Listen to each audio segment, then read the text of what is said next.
రచ్చబండ ముచ్చట్లకి స్వాగతం సుస్వాగతం. నమస్తే అందరికీ, రచ్చబండ ముచ్చట్ల కార్యక్రమానికి స్వాగతం. మరి ఈరోజు అత్యంతరమైన ముచ్చట్లయితే మంచి మంచి ముచ్చట్లు పట్టుకొచ్చింది మీ బాసని మమత. మరి ముందుగాలైతే హెడ్లైన్స్ చదువుకొని గటెనక వార్తలు షురూ చేద్దాం. పల్లవి ప్రశాంత్ కేసుపై బోలే సారు మాట్లాడుతూ అతనికి మద్దతుగా బోలే ఫ్రెండ్ అయినటువంటి లాయర్కు ఒక కాల్ చేయగానే వచ్చి పల్లెబిడ్డ పల్లవి ప్రశాంత్కి మద్దతుగా ఆ లాయర్ గారు మాట్లాడడం జరిగింది. ఎటువంటి ప్రలోభాలకు లొంగకుండా న్యాయం వైపు పల్లవి ప్రశాంత్కి న్యాయం జరిగేలా చట్టానికి లోబడి చట్టం చెప్పిన విధంగా నడుచుకొని ఉంటామని, అలాగే బోలే సారు పల్లవి ప్రశాంత్ గురించి చెప్తూ ఆ తమ్ముడు చేసిన ధైర్యానికి మనందరం మెచ్చుకోవాలి, గర్వపడాలి. తెలంగాణ నుంచి బిగ్ బాస్ టైటిల్ విన్నర్ అవ్వడం మన అందరికీ గర్వకారణం. అసలే రాక తెలంగాణ కుర్రాడికి బిగ్ బాస్ టైటిల్ రావడం చాలా సంతోషంగా ఉంది.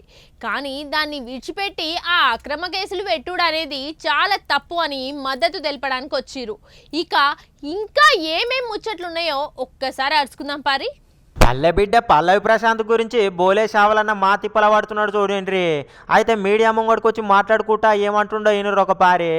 అగో పల్లెబిడ్డే పల్లెబిడ్డ పల్లవి ప్రశాంత్ కోసము ఇగో మా దోస్తు లాయరు ఒక ఆయన అభిమానంతో చాలా మంది లాయర్లను చూసినా కానీ గిసొంటి లాయర్ని అయితే నేను ఏడజోలే, పైసలు తీసుకొని పనిచేసే లాయర్లు ఉంటారు కానీ ఇగో అభిమానం కొద్దీ వచ్చి పల్లవి ప్రశాంత్ గురించి తన గొంతు వినిపించిండని చెప్పి ఇగో పల్లవి ప్రశాంత్ను గౌరవించుకుంటా అభిమానంతో రాక ఒక తెలంగాణ బిడ్డకు బిగ్ బాస్ విన్నరు టైటిల్ విన్నర్ అయినాక మంచి అవార్డు వస్తే ఆయనను వెంటనే కనీసం సంతోషం లేకుండా అరెస్ట్ చేసిరు పోలీసు వాళ్ళు.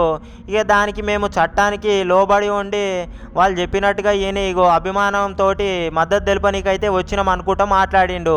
మొత్తం మీద ఎన్ని ప్రయత్నాలైనా సరే చేసి మానవతా దృక్పథంతో ఉండుకుంటా పల్లవి ప్రశాంత్ని అయితే బిడ్డను బయటికి తీసుకొచ్చే ప్రయత్నం అయితే చేస్తాం. మేమంతా ఇగో మద్దతు ఇయనికే వచ్చినాం అనుకుంటా వందలాదిగా తరలొచ్చి మీడియా మిత్రులతోటి మాట్లాడుకుంటా బోలే షావలన్న అయితే కానొచ్చిండి. ఇలా పాపం అభం శుభం ఎరుగని ఆ బిడ్డ పల్లవి ప్రశాంత్కు కనీసం మాట్లాడడం కూడా తెలియదు.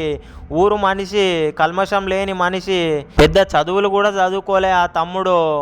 ఈ ఊరు నుంచి వచ్చిండు ఆ తమ్ముడు. గేమ్ గురించి తెలుసు, గేమ్ ఆడు తెలుసు, కానీ గేమ్ గురించి ఎట్లా మాట్లాడాలనేది కూడా తెలియదు. ధర్మం తెలుసు కానీ మాట్లాడడం తెలియదు. కాబట్టి తన తరపున ఏదన్నా మిస్టేక్ అయినా సరే మేమే సారీ చెప్తున్నామని చెప్పుకుంటా, ఏమైనా తప్పులు ఉంటే కనుక మా తరపున సారీ అని చెప్పి ఒక పాట బిడ్డగా పోలీస్ వ్యవస్థకు మీ అందరికి కూడా నా తరపున ఐఎమ్ సారీ అని చెప్పి మట్టి బిడ్డ గెలవక గెలిచిండు.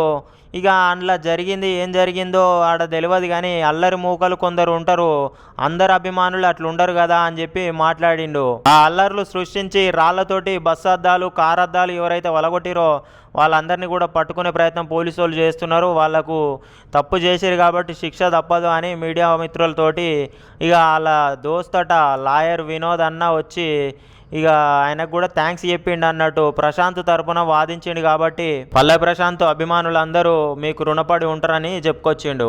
చూసిరు కదా, ఇయాల్టి రచ్చబండ ముచ్చట్లలో ఎక్కువైతే మన పల్లవి ప్రశాంత్ అన్న గురించే ఉన్నాయి.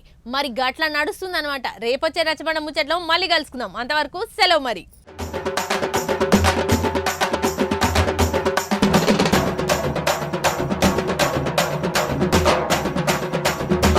రచ్చబండ ముచ్చట్లకి స్వాగతం సుస్వాగతం.